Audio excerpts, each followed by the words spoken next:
Paano mag-test ng power transistor ng amplifier. Ito yung 2SC5200 NPN. So, i-test na natin. Red. Teka. Base collector emitter. Ayan. So, ang red lagyan sa base to collector, walang reading. Base to emitter, walang reading. So, baliktad. Ang black nasa base to collector, merong reading.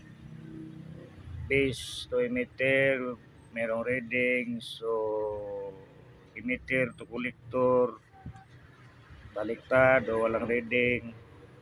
Baliktaran, walang reading. So, it means good. So, AC5200 NPN transistor. So, ito naman, PNP. Ito is A1941. 1941 transistor na PNP. So, base, collector, emitter mo. Same lang sila pero lahi ng polarity. PNP.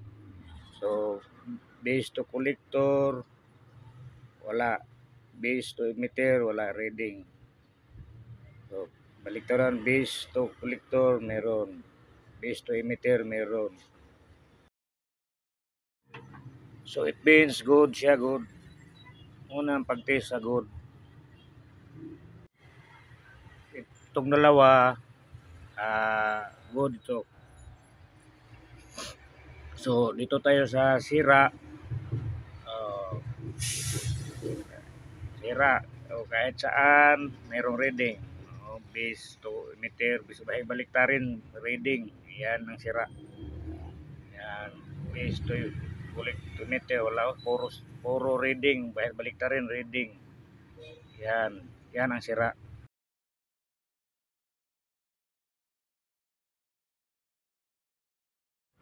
So, maraming salamat mga boss sa ulitin.